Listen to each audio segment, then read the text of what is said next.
Welcome to the Over Opinionated podcast, where we talk about all our opinions and air them out. My name is Jake Poole, here with my good friends JJ Newcomb and John McInnes, where the overshared and overrated are shown in a conservative light. This episode is a tribute to fathers and any future fathers listening. We are pleased to be joined today by my father. He will be giving us his understanding on fatherhood, sharing his ideas and experiences on the matter. So I'd like to introduce to you Matt Poole. How you doing today, Daddy? That's all right. Thank you. Thank you very much. I appreciate being here. When I first got the text to show up and do a podcast, I think I even texted back. It'd be an honor to show up. I pride myself in having good relationships with my children, and I'm looking forward to spending the time here with you gentlemen. And really, let's see if we can get some things hammered out and maybe give you all some tips and tricks and maybe not have to walk through the things that were on the downside that we walk through. So All right. looking forward to it. Well, it's great to have you here. Mhm. So if you could start off by telling the audience a little bit about yourself. Sure. My name's Matt. I have a lovely wife of almost 23, 24 years, almost 24 years, seven children, 22 to 5. It's been a wonderful ride. I'm a fireman by trade. I have been in the fire service for a little over 25 years, and it's the greatest job on earth, short of being a dad. If they could pay me to be a husband and a father, and if I'd have written books and did stuff like this, maybe I would have. But it's just been fantastic. So, I mean, to get onto kind of the subject of why we're here today, um, why do you believe fathers play such a critical role in the family and in society? Oh my goodness, that is such a huge question. Huge question. Um, the long and short answer, and I'll probably say this 100 times. Um, Long story long, because I can't make them short. I am known to be long winded in all the different things. So to hear a question like that, it's just gigantic. It comes all the way from the very beginning, which is the idea that this is the way God ordained the family to function. So societies are built off of families. Societies are built off of communities. Communities are built off of families. Therefore, the family is the building block of the society. If the family is the building block of society, then the father, who is supposed to be the head of the family and the household, is the leader and guider and and person that dictates how we're going to function. Joshua 24:15. As for me and my family, we will serve the Lord. Like that is the person that determines where we're going to head, what our vision is. And in a family, in a society like today, where so many households are fatherless, it's no wonder that society looks like they don't have a vision, like they're struggling to find where they should go. Um, and so fathers play a huge role in really every aspect of that, every aspect of your children's development. Jake's heard me say it 100 times. When it comes to fatherhood and husbands, it may not be your fault, but it is your responsibility. So when you understand that, it's huge. It's huge. 80% of single parent households in the US are mothers only. And that's why we see single parent households falling apart in leading into drugs, leading into prison terms, leading into all these different things. That's not to say that mothers aren't necessary. A father-owned household may show up well in the papers, may show up well in the numbers. We have people doing this well. We have people not going to jail, but it won't show up well where the numbers aren't. Meaning, if you grow up in a father only household, you're going to struggle to make good connections. You're going to struggle to give love. You're going to struggle to understand and nurture the wife that you need to be willing and able to nurture because you never saw that because your father didn't have a wife that he was doing that and no wife to curb him. Wow. So fathers are wildly important societally wise, family wise, you got to have both in order to be able to pull it off. So going into something that you said then just now with regards to the head of the household in today's society, the idea that is kind of under attack, let alone men being the head of the household. So how do you define it, and how do you ensure that it's executed Sure. correctly? So leadership by committee never actually works. It really doesn't. When you think of leadership by committee, if you go somewhere, if you've ever served on a committee, you've ever served on a board, it comes down to, if it's a 5-person board, there will be times where it'll be 3 versus 2. And so majority will win. Anytime you have 2 people, you will have conflict. It doesn't matter how on top of it and in line you are. We're all still people. So somebody at the end of the day has to be willing to take on the decision making, and has to be willing to take on the responsibility, and has to be willing to say, when something doesn't go right, that's on me. And so that's the way that biblical leadership, as far as I'm concerned, in the household really works. We're going to talk about our roles. And one of the things that my wife can expect from me is she can expect me to take responsibility when things don't go right. We in the business world, you've probably heard something along the lines of, we praise in public and discipline in private. Mm-hmm. Any Yep. kind of leadership role, you want to praise in public, discipline in private. You'll never hear me say a bad word about my wife. You'll never hear me say a bad word about my children. It's not how this works. I praise in public and discipline and correct and change in private. And that's the way headship in a household should run, all the way down even into your house. Your wife, if you want her to follow you, she needs to believe that all of your decisions are what's best for her and the family. That goes along with anyway. If you're making decisions regularly that are what's best in your, Jocko Willink says it this way: leadership is when you make decisions that are in the best for the entire group. Manipulation is when I make decisions that are in best for me. Mm-hmm. And so when your wife feels like you're making decisions that are in the best and really moving the family in the direction that we want to get into, then she's all aboard. Submission is really just simply coming under the mission.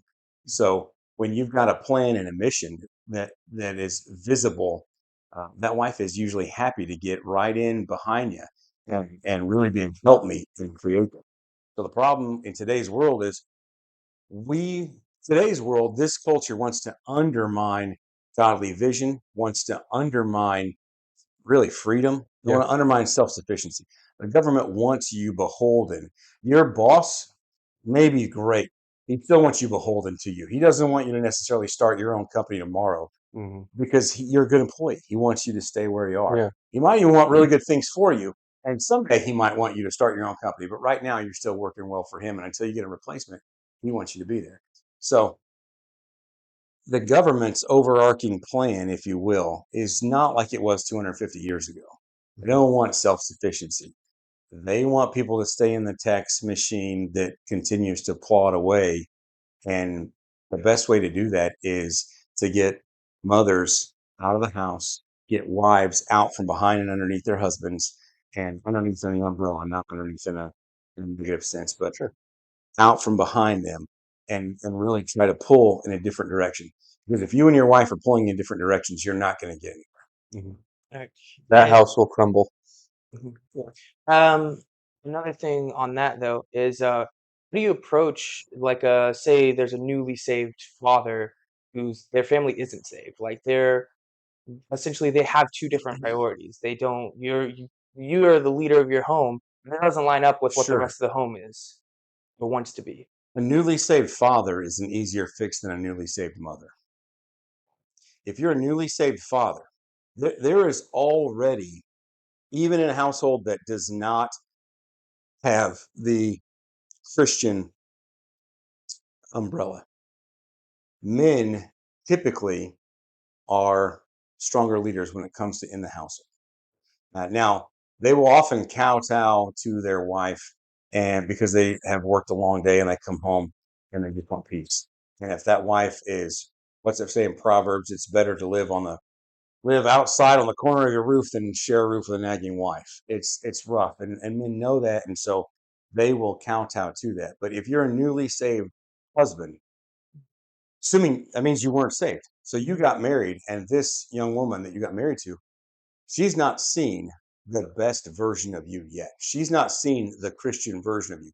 She has seen a far more selfish version than what God wants you to be. She's seen a far lessened version of what God wants you to be. So when you are a newly saved man that already has a wife and kids, it's easier to get in that word and to change. And that wife will see good things, good fruit, and she will want to come underneath. Whereas the other side, that wife that's a newly saved wife and mom with a husband that is not newly saved, that's going to be a little bit more of a struggle. She's going to have a bigger prayer spiritual battle on her hands because she's going to be wanting to lead, but struggling to submit and not necessarily going in the right direction that she knows her family should be going to. So that's not something that I would want to.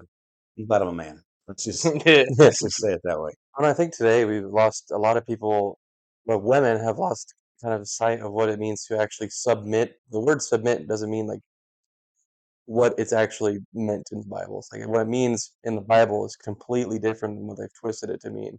Like it's under the mission. So the mission of a husband and a father and a husband and wife is to get each other to heaven. That's the mission. So it's you're working together towards a goal, but in society we lose Sure. sight of Yeah. that, and Yeah. I think that's one of the main reasons of why. Yeah. Along those lines, we actually, it was about 12 or 14 years ago, we actually wrote out I wrote out a mission statement. Our family has a mission statement. Our family has a motto. Our family's motto is produce the fruit. That's our family's motto, produce the fruit.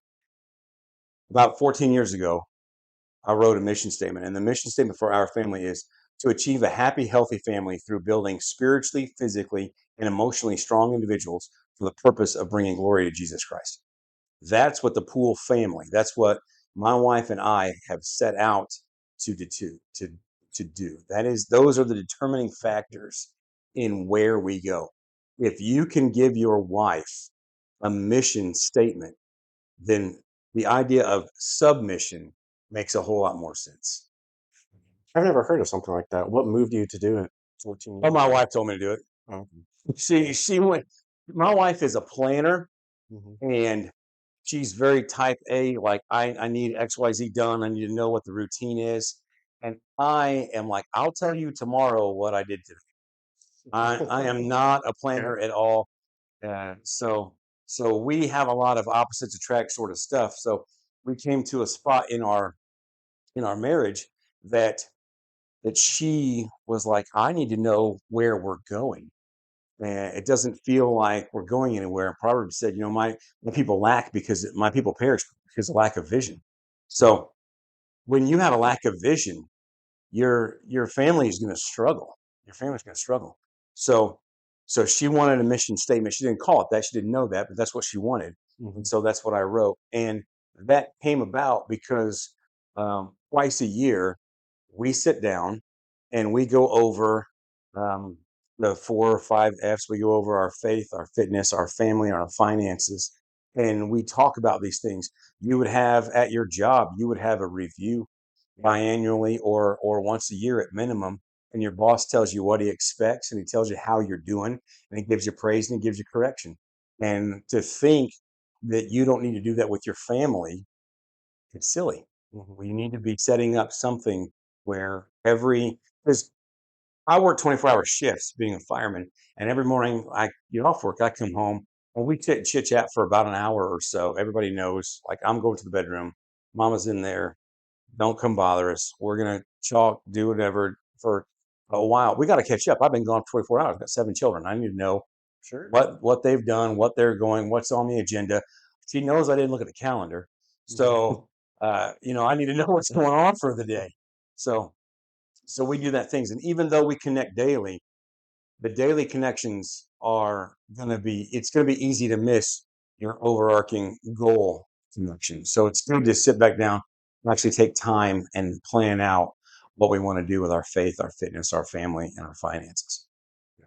Very good. That's a really good way to look at it. I think the first time I ever heard of something like that with your mission statement for your marriage and for your family was actually watching the movie Courageous. they had the same thing. All four of these families came together, and they signed this contract, Yes, yeah, I do and remember. that was really good movie. Yeah. Yeah. So that is something that I had forgotten about. But Yeah, and when you go through those things, really, you can subcategory those out. So when you talk about like in the faith, you already know whether or not you're going to church. You already know whether or not you're plugged in a small group. This is the opportunity to really talk about, how is your daily devotions working? If those are separated from you, what are you working in this thing? And you're doing them every 6 months or so. So you can talk about the book that you're in now, or things along those lines. And then finance, fitness, and then your basic family. All those different things, just kind of you can subcategory break those up into different things. It doesn't usually take a long time, but it's worth it. We usually do that on a time that we are going to get away for a weekend, or that we're going to have an overnight stay, so that there are no children coming in and out, and you can get away, you and just focus. you can just, yeah, just the two of you, and you can have some good quality time alone, and you can hammer out some things. That's awesome. All right, moving forward, what qualities make a great father, and which of those qualities do you think are most often overlooked? Oh my goodness, did I pick this one? Yeah, it's one of the ones I had. This was one of the ones that I thought was the hardest really to think of. Um, realistically, and realistically, I think the the characteristics that make a good father are very similar to the characteristics that make a good man. Um, so if you are one of my sons and even my daughters, Jake's smiling because you can't see him, but he already knows where this is going. There are four tenements of being a man. The four tenements of being a man are: a man will accept responsibility, he will reject passivity, he will lead courageously, he will expect the greater reward, as in delayed gratification. I got that from Robert Lewis. It's a book called Raising the Modern Day Knight. It's a fantastic book. I've And it used it has for been 12 featured on this years. podcast. It's a great thing. I'm telling you what, I have taught men this in the firehouse, Mhm. everywhere I go, because those four tenets of being a man are worth understanding. And so those four tenets of being a man are also the same four tenets of being a good husband and a good father. And if you can't accept responsibility, then you don't need to be a daddy. Like, you have people that are depending upon you. You have to be able to say that you are wrong when you are wrong. You have to be able to accept responsibility. You have to reject passivity. If you do not reject passivity, this culture will eat your children up and spit them out.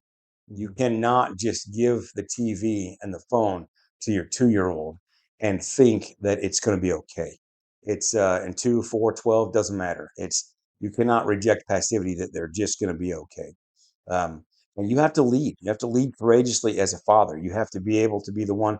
Nobody gets to out Nobody gets to outwork or outserve you if you are the father. If you are the father, you serve more than anybody else in your house. Yeah, I don't care that you worked all day long. I just worked 24 hours. I'm coming off shift. I've got 3 hours worth of sleep. It doesn't matter. I'm going to take 1 hour nap tops. And I'm headed over to my mom's house to start working. I'm headed over to Buck Creek Fire to start doing work over there. And I don't go anywhere that is not either on a run or to work where I don't have somebody from my household with me. If you run into me, I've got one or two of my children, and it could be my 22-year-old daughter, it could be my 5-year-old son, or any one of them in between. It could be my wife. I'm just always taking somebody with me because I want to lead and I want to build relationships. And then number four, you have to expect a greater reward. If you're doing things selfishly, if you're doing things for the now, then you're never going to achieve any of your dreams because you don't have any great expectations. So all of those four things are the things I think that it takes to be a good man. That's what it takes to be a good father. The things that are probably looked over the most or missed the most, and maybe I'm misunderstanding the question, but missed the most is probably number two, rejecting passivity.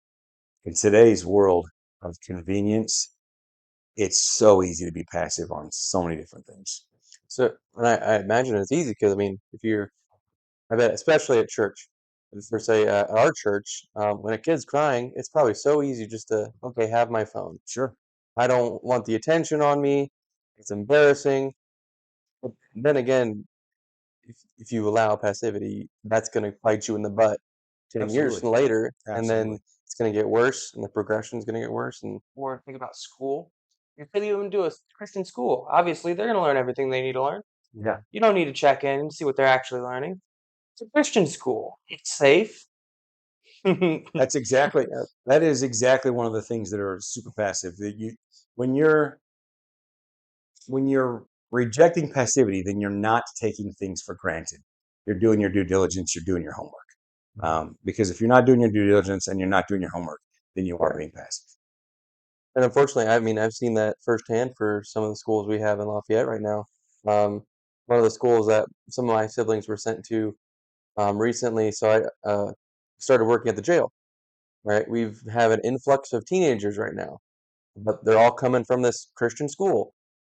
Okay, well, their parents are rich, so if they just think, okay, they're rich and they're baptized, okay, that's enough. Sure. I don't have to do anything else, and that's the logic that's just deteriorating our culture and our next generation. You got to determine what you want. Yeah, You got to determine as a father and a mother and a family, you got to determine what you want. And in what is the most important thing? And I really mean this. I guarantee people don't really think about this.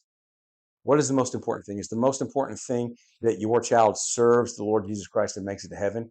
Or is the most important thing that they're good at baseball? Or that they can graduate with honors? Or that they can go to Purdue? Or that they can get a job at a nice house and just lather, rinse, repeat the same cycle?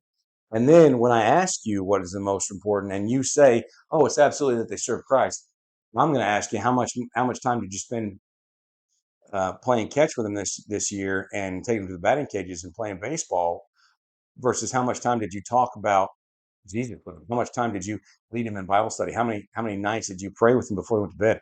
Because your life is going to determine what is the most important. Children are not dumb. They're going to watch what you do, and that's going to be evident in your life as to what's the most important thing. All right, I think we can move on to the next question.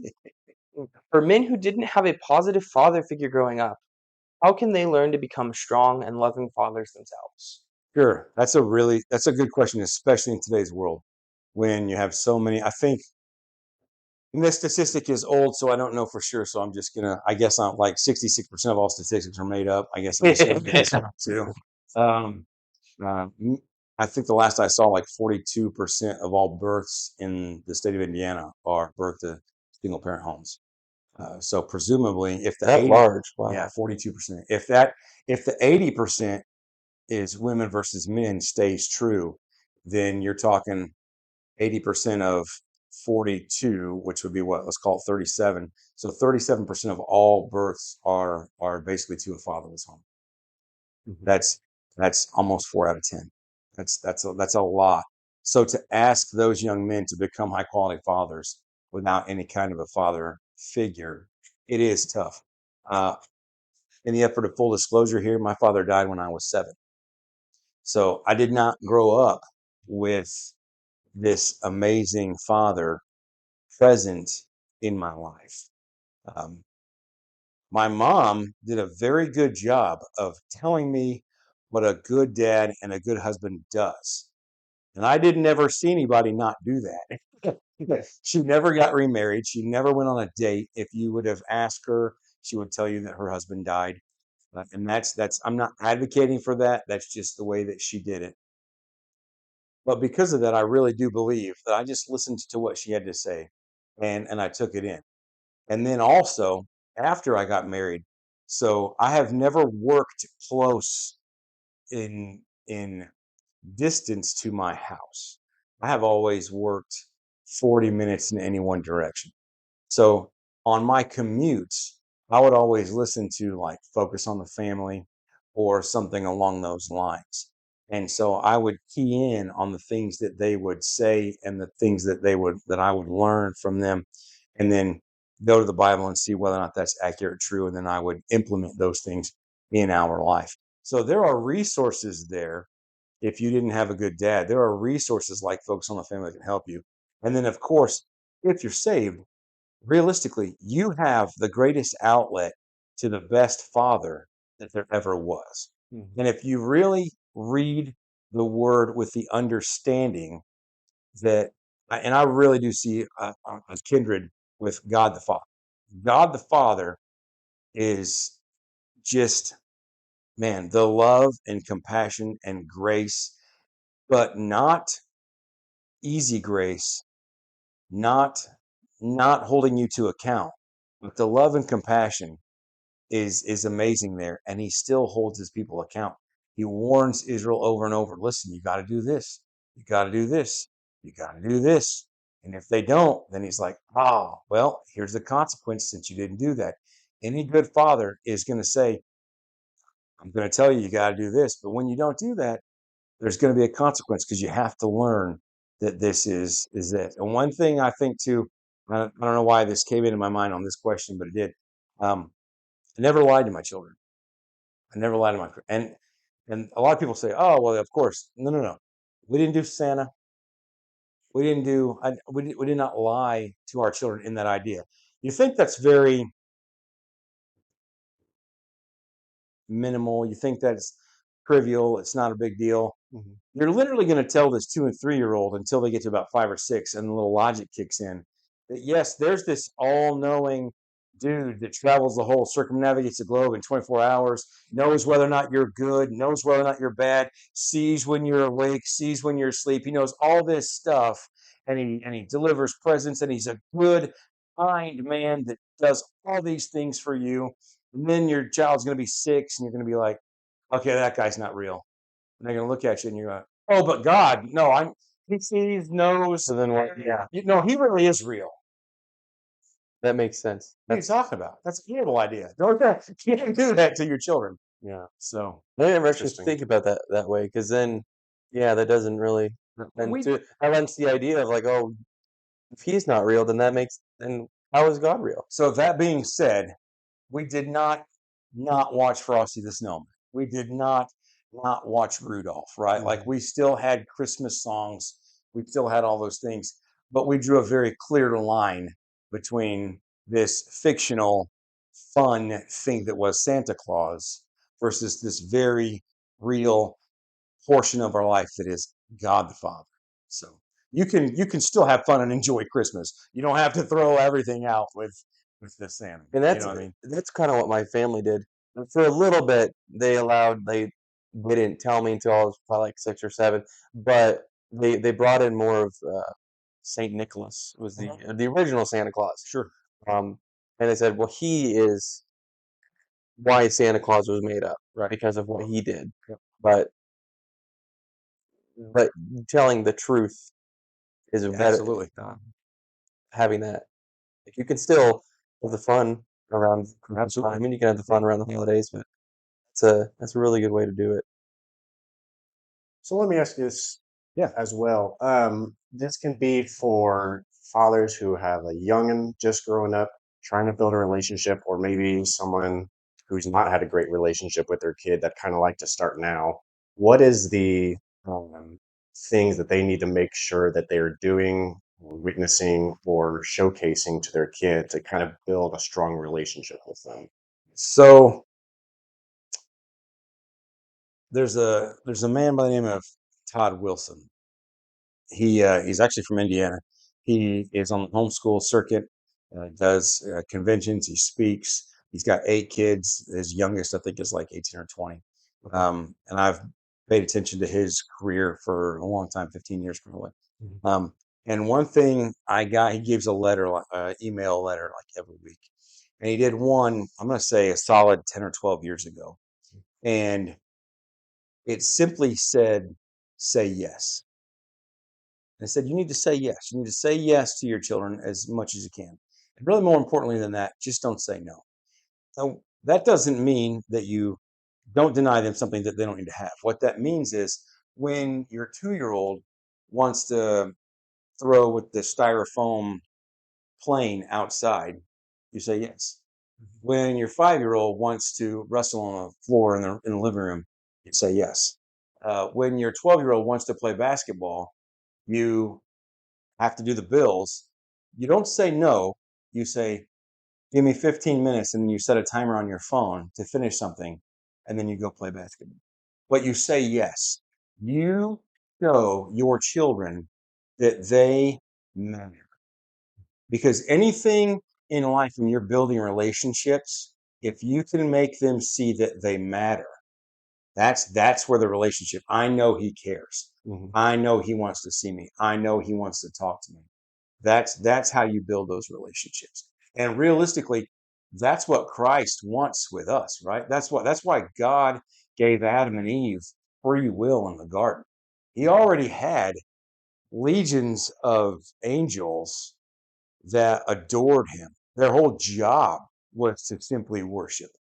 But he created a people that were made in his own image of mind, will, and emotions, soul, spirit, and body, so that they could choose to communicate and build relationships with him. And so, one of the other questions you mentioned, I'm jumping ahead, but one of the other questions you mentioned was like, how do you model or how do you teach your children to have a relationship with Jesus and not just the do's and don'ts of Christianity? And I'm putting the Matt Poole translation on it.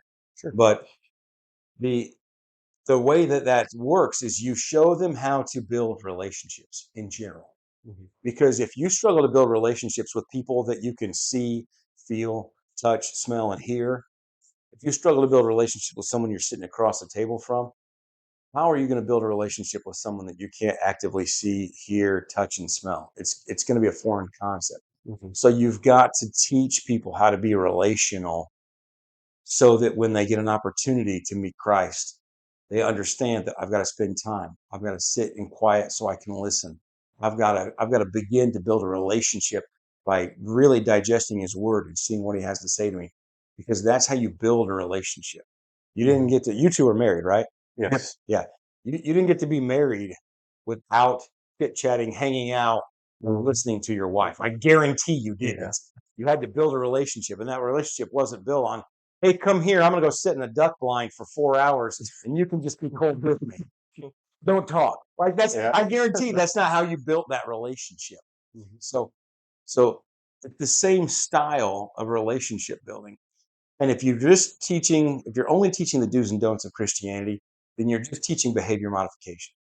You're not, you can teach a dog when to sit, when to stand, when to speak, when not to. But that dog's not going to build a relationship with Christ. Mhm. Right? What are some of the biggest challenges Christian fathers face raising children in today's culture? Oh, social media probably is one of the biggest ones. Um, you've heard a lot of these things sound like platitudes that I say, and I have a lot of one-liners. You and Jeremy should probably write a book called Daddy's One-Liners. Um, but it's one, we hear it in church, we hear it wherever else. It's not, well, show me your friends, I'll show you your future. I mean, with social media the way that it is, uh, government schools, I know men that love the Lord and love their children, and they still send them to government schools, and they don't see anything wrong with it. Also, for those who don't know the Matt Poole translation, it's just any public school. Government school I will tell you this, the private Christian school is more public than the quote unquote public school. Yeah. Because if you have enough money, if you want to pay the bill, they'll take anybody. Nope. They, They will take any it's person. it's a Doesn't matter. the public is welcome at that school. If you live in PS 127's district, try to go to PS 117. It doesn't work. Nope. You go to PS 127 because it's a government school. It's not a public school. And they'll tell you it's because it's publicly funded versus privately funded. And I don't care. It's a government school. The government schools are there to indoctrinate, not educate. Um, if you're not Catholic, you wouldn't want to send your kids to Catholic school because you'd say things like, well, I don't want them to teach what the Catholics want them to know. Well, that's fair if you don't want them to learn what the Catholics are teaching. But why would you send them to the government school if you don't want them to know what the government is teaching? Mhm. So, yes, government's public education. Right. However, I feel like I need to do all of that because You cannot send your kids off to Rome and be surprised when they come back as Romans. That's just all there is to it. So in today's world, if you are going to try to fight the culture, try to raise children that are not going to fit in. I have told my children more than once, I'm not teaching you to fit into this world. You're going to be odd. You're not going to work. That's okay. I don't care. I don't want you to be like everybody else on the block around here. That's not what I'm going for. I'm going for Christian, high quality young men and women that love the Lord and are going to raise amazing, godly families that are going to change the world. That's the plan. So in today's culture, that is a 180, kind of the opposite direction of what today's culture is. So the biggest problems in today's culture is today's culture, whether it's social media, government schools, friends from across the street that haven't been vetted by you, um, music, like just there's just so many different things. The spiritual warfare is real, and the ruler of this world is Satan. He was given this world for a time, Mm-hmm. and you need to understand that there is a spiritual war going on for you and yours, and be the provider and protector that you've been called to be as a husband and father. Hmm. So if I remember right, you homeschool your children, correct? We did. Okay. We did. So what would you say if you were asked to advocate for homeschooling? And then on top of that, like for those parents who truly don't feel that they are able to homeschool, what would be good options for them? Well, if they truly feel like they're not able to homeschool, I would ask them where they went to school. 99% of the time, they're going to tell you that they were government schooled. Well, if you were government schooled and you do not feel like you have the capability of raising your child, why would you want to send your child that produced a person that does not feel like they can teach and train children? Mhm. I would say that's not a good way to go. Yep. So that would be my first. And I've had these conversations. That'd be one of my first things to do. Secondly, I ask them what their plan is, what they want, what they want to get, what they want their, where they want their children to turn out. Mhm. And if they want their children to be the same and do the same thing else as everybody else and get a factory job and own a home and get a mortgage and lather, rinse, repeat like everybody else, then government school will be fine. That's literally what they're doing. The green bean factories, putting them out. Mhm. That's it. So, but if you want something different for your child, homeschooling is the only way, as far as I'm concerned, that allows you to honestly raise your own children. Mhm. When your children are 6 years old and they're awake for a total of, let's say, 12 to 14 hours a day. And of that 12 to 14 hours a day, they spend 8, maybe 10 hours of the 12 or 14 either on a bus at a school or on a bus back. And you are only getting them for 2 to 4 hours of the remaining day. And that 2 to 4 hours is eaten up with breakfast, supper, homework that they send you anyway, Mhm. and bath time. Who's instructing your child? Who's teaching your child left and right? It's not you. Yeah. You're not raising your own children if you're sending them to government school 40 hours a week for 13 years of their life before they turn 18. Mhm. So I would just say, if you want to raise your own children, you got to homeschool. And then just for context, all of us in here were homeschooled as well. So I was homeschooled. I think JJ had a stint where he went I to went 7 years private Mhm. school in Lafayette, and then I jumped over, which it was hard transition. That was a really hard transition from going into seventh grade and then being pulled out and going to homeschooling. Yeah. So, but it was so much more fulfilling. Yeah. So my wife was government schooled all the way through 8th grade. She was actually days from starting high school. Like, she was in the marching band. She was already like practicing with the marching band for the upcoming semester days from now. And her mother and father were like, "You're out. We're homeschooling you." So she was not on board with homeschooling. She was not happy about it. But upon further reflection, it didn't take much time. Upon further reflection, she realized, wow, I don't know how I would have been influenced or what I would have turned out or how that would have gone. But I know that I wouldn't be the person I am now had I gone to government school for my high school years. And so she's glad that she was homeschooled now, even though it was only for those 4. I think if you're going to government school your children at all, ah, I don't think any of it's right. But I imagine kindergarten and first grade, teach them to read, like let the government teach them to read, Mhm. and then, or the private school teach them to read, and then pull them out. Right. I mean, like second, don't let them get past second grade. Um, uh, that would be my advice if you're going to do it at all. But I used to do it the other way. I used to think, well, high school would be okay because you could build a foundation of them before they go. But man, teenagers are dumb. They just are, and 20-year-olds are only slightly better. And what do I usually say? Like, if you're 18, if you're 19-year-old, 20-year-old man, I'm usually like, he's an idiot. Like, you can't help it. He just is. Um, Their frontal cortex isn't fully there yet. I really believe that God made us to be so. Yeah. He needed, if you were 20 years old when you joined the army in the Old Testament and you did 2 years, and you could get a year deferment if you were newly married. If you were 20, you joined the army at 20. I really believe that's because 20-year-olds think they're invisible.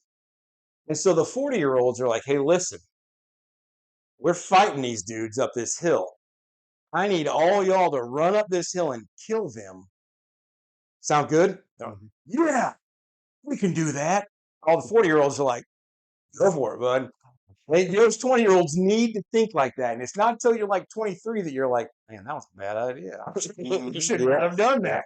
Boy, am I glad I didn't die. Matter of fact, I ran into a dude at Meyer one time. I was with my wife and a couple of children. We were grocery shopping, and he came up to me, and I didn't even know who he was. To this day, I don't know who he was. I think I know who he was, but that in the moment, I didn't know his name even. He came up to me. He's like, "Hey, Matt, how you doing?" I'm like, "Hey, I'm great, man. How are you?" I shook his hand. He said, "Way less of an idiot now. I'm way less of an idiot now." And I was like, "That's fantastic, man." And he walked off, and he's like, I gotta." Or I told him he's got like a 3-month old now, and he's married, and super happy about it. I'm like, that's congrats, man. That's fantastic. Pastor was like, "Who was it?" I'm like, "I don't know. I'm fairly certain it's somebody I told that he was an idiot when he was 19. And don't worry, he will grow out of it." Oh no, that's what my sergeant does. So whenever we get a teenager, I remember the first one, he kept refusing to call his mom. It's like he was supposed to be home 8 hours ago, and then she gets a call from the jail sergeant saying, "Well, your son's currently in our custody because he was out possession of paraphernalia and Sure. all the ex other stuff." And it was the first time I didn't know my sergeant was going to do this, but he pulls him out and he gives him the loudest yelling that he probably needed to hear. And then he calls his mom. It's like, that should not be how it is. But Yeah. glad that there are some men out there who just will take that responsibility, even though it's not their own, and they'll do Right. that Yeah. for that kid because Yeah. that kid won't know how lucky he is to have had that done to him. Yeah. Oh yeah. Um, one of the other questions I had for you that kind of popped up in my head wasn't on uh, the script, but how, as a man, should you go about teaching your sexual purity towards your sons? That's a good question. And I don't really know how we did it or if we did it or whether or not we'll be successful all the way around. Or I mean, I still have a 5-year-old, so we still have a long way to go. I'm always very hesitant to answer long-term questions like that when I still have youngins in the house. Um, but one of the things is I think we're fairly open with our children. Um, I I'm fairly open. I'm more open than my wife is, meaning that I don't have a problem with telling them of my mistakes and of the things I did wrong and why it led to the kind of hurt and problems it did. Um, so I had uh, a sexual past before my wife and I got married, and she did not. And that baggage that I brought into the marriage of whether it be expectations, comparison, or what have you. And she had the exact same uh, problems and concerns, but from the other side. I mean, that brought a lot of tension, baggage, and whatnot into the relationship that really didn't ever need to be. And so if you are always thinking about your wife in the context of being the right husband for her, I think that that helps. Also, in my house with as many children as we always had, it was a big deal to have your own stuff. Okay, so if you had a car, or if he had a car, or she had a car, or whatever toy, whatever, and I saw you with it and it wasn't yours, what would I say? If Well, if it's it's not not yours, yours, don't touch it. don't touch it. If it's not yours, don't touch it. So until that dad walks that young lady down the aisle and puts her hand in your hand, and in his mind goes, "Oh, I can't believe she's marrying this idiot," but puts that her hand in your hand, and the pastor says, "Who gives this woman away?" And he says, "Her mother and I," and he gives her to you, then she's yours. And if she's not yours, don't touch her. And so you've heard that.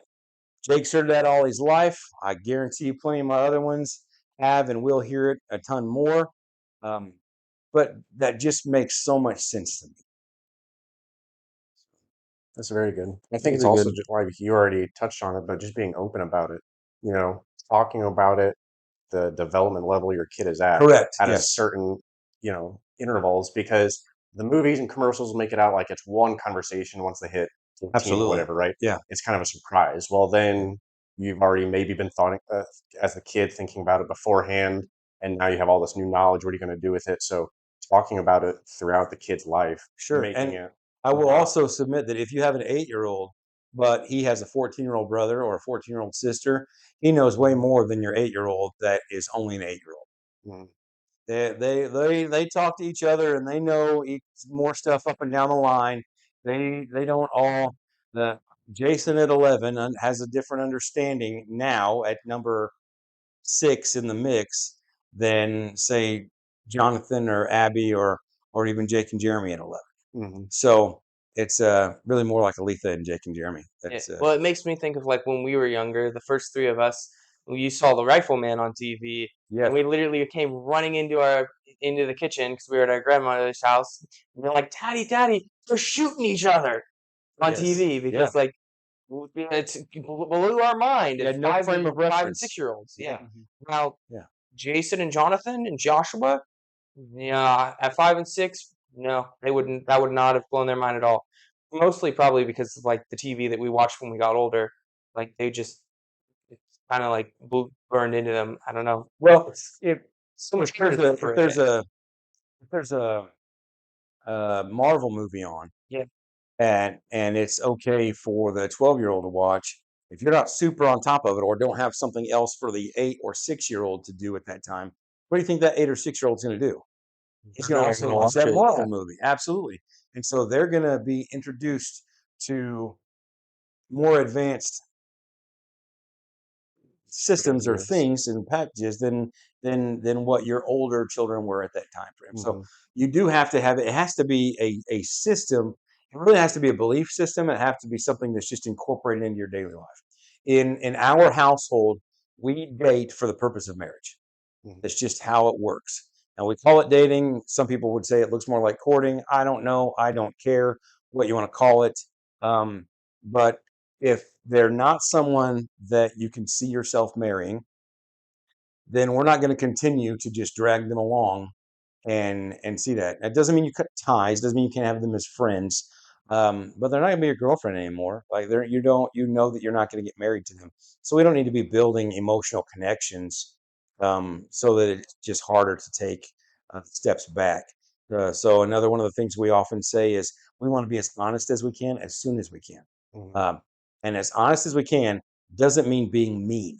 It just simply means being as honest as we can. And as soon as we can doesn't mean on date 2 that we're talking about the names of our future children. That's not as soon as we can. As soon as we can means that once you know that this is not going to work out, or once you know that your intentions have been formed in a particular direction, then you want to tell them where you are. You want to be honest with your feelings as soon as you can without being mean to them and cutting ties and things like that. And for the most part, I would say that's worked out really, really well.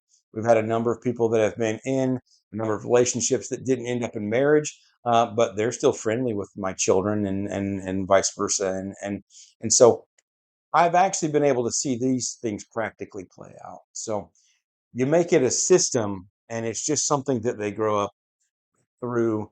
And we are big talkers in my family. So the It's a kitchen, surprise to I hear. know, right? Mhm. So the kitchen table, which is not really a kitchen table, it's more of an island. That's where our cooktop is. But the countertop and the cook table and the kitchen, that's where a lot of people spend a lot of time in my house. And we talk about all sorts of things. And so when they have the style questions that you're asking right now, if they start asking these kind of questions at 12, then we have these kind of questions at 12. And if I'm having this kind of conversation with the 18-year-old, but there's a 12-year-old sitting at the countertop, I don't shoo him away. I talk to my 18-year-old about this, and he catches what he can catch, and he understands what he can't, and that's okay. He gets it, and he's already got these concepts being introduced to him on the level of which he's understanding. I also I don't believe um, I don't believe in teaching to their age necessarily. Children are far more capable than what the average parent thinks that they are. Definitely more capable than what the government school thinks that they are. Mhm. It wasn't until one of Chaska's friends was, I think, over at the house, or we were over at their house.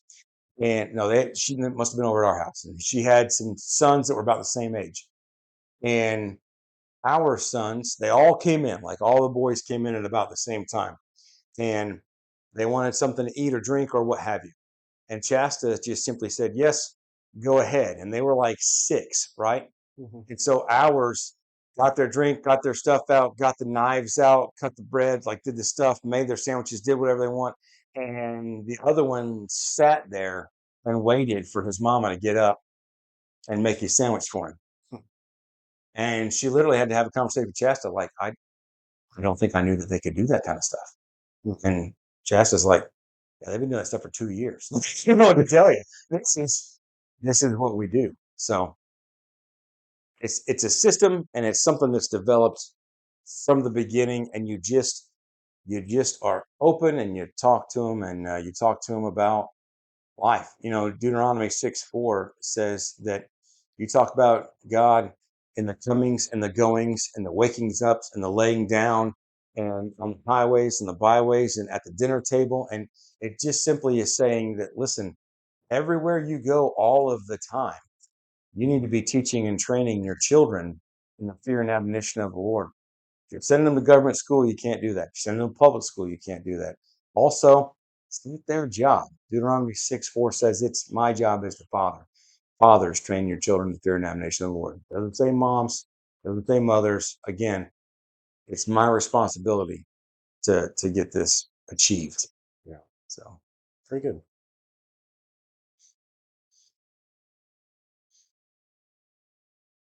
I'd also like to mention that, like, in the form of teaching them anything at all, they're not gonna be able to do it well the first time, no, because I think that's one thing that people teaching often don't think about, because it's like, if you are letting your 4-year-old make their own peanut butter sandwich, he's gonna make a he's mess. gonna make a mess. It's gonna happen. You can do it, but he's gonna make a mess, and it's gonna take you time to clean up. But you have to understand that it's worth it in the long run. You got to let them make their mess so that they can learn. Absolutely. I would also, along those lines, say this is where you need to utilize your wife. Many men are going to be less patient when it comes to the mess, putting in the dishwasher, doing whatever. You've all heard. Maybe you had a father like this, maybe you didn't. But there's a comedian named John Caparulo. He's like, my father didn't teach me to do anything. I held the light when he was doing stuff, and I did that wrong. I mean, and so many fathers are like that. And so teaching might not be their strong suit. And if you know that that's not your strong suit, if patience is not your strong suit, one, get better at it. But until you can get better at it, maybe your wife is the one that handles the 4-year-old making the sandwich, Mhm. because they seem to be more nurturing and more capable of doing that. I know my father let my mom handle the math. Yeah. Can't do math. Yeah. Well, That was a hard time. When I had to do math with my dad, it was not fun for either. for sure. Yeah, absolutely. Also, I want to mention something like teenagers being able to come to their father when they make mistakes. How do you foster that sort of a relationship? I don't know. Did I? uh, I the the hope and plan is that you need to be, as a father, you need to be understanding that you are setting groundwork for all of your future relationships with your children. So when you snap at your 4-year old or your 6-year old, they're gonna remember that. They're not gonna want to come back to you at 14 and 16 with those kind of questions and concerns. So you need to be able to offer grace in those time frames. When you're 6-year old, we have a creek that runs through the back portion of our property, and there's a bridge that goes over the top of it. And our children, for the longest time, when they're young especially, they're not allowed. There's no guardrails on the bridge. There's a big giant, like 6-inch hole right through the middle of the bridge. And so when they're young riding bikes, 6-year olds riding bikes, they're not allowed to go over the bridge. Aletha, I remember this very clearly, sitting at the table in the dining room, and she had ridden over the bridge that day. Fairly certain I even knew that she had already done it. But at the dinner table, she said, "Daddy, I need to tell you something." I said, "What do you need to tell me, baby girl?" And she said, "Today I rode across the bridge." And I said, "Well, you know you're not supposed to ride across the bridge." She said, "Yes, sir." And I said, "So what are we going to do about this?" And so we talked that through, and I offered grace. Still gave a punishment of like no bike the next like one day. It's not the end of the world. Did not beat her bloody, um, but metered out an appropriate punishment for that, and realized not a punishment, an appropriate discipline for that, and training for that. Realizing that I needed to be able to maintain this relationship moving forward. So you have to meter out your discipline and your training in a manner that invites them to be willing to come back for more. And along those lines, I used the wrong word there when I said punishment. Punishment is something that God doesn't do to his sons and daughters. He chastises and trains, he disciplines and trains. He doesn't punish us. It's not in our best interest to punish our children. Punishment is something that you do in the style of retribution and anger and is truly punitive. It is a punishing thing.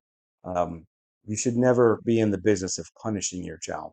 You should be in the business of discipling, disciplining, and teaching and training your child. And so it doesn't mean they don't face consequences. It simply means that their consequences are bathed with some sort of understanding, teaching, and training with a new and better outcome at the end. So, All right, and to wrap up, on this Father's Day, what encouragement would you give to Christian fathers who are striving to honor God and leave a lasting spiritual legacy for the next generation? well, I would say one thing right away, and that is that God is faithful. God is faithful. Even if you don't think you can get it done, God is faithful. He says he is honoring his good works that he has started, and he will bring them to perfection, which means completion. So God is faithful. If you are bringing up a family in the fear and admonition of the Lord, God is faithful to meet you in that journey. He's not letting you just flounder on your own with no way to not make it happen.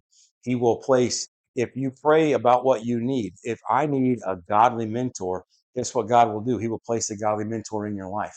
I need more money. He might give you a better or different job. I need XYZ. I need understanding and patience for myself. He can give you, that is actually a fruit of the Spirit, is long suffering. It's a fruit of the Spirit. It's not necessarily something that has to be worked out, like people misunderstand that. but rather it's something that can be imparted and is a fruit. You have the Holy Spirit in you when you bring on Christ as your Savior. With that Spirit should come that fruit. So if your fruit is not working the way that you want it to, or not producing the fruit that you want, ask God to produce that fruit in you. He is faithful to do so.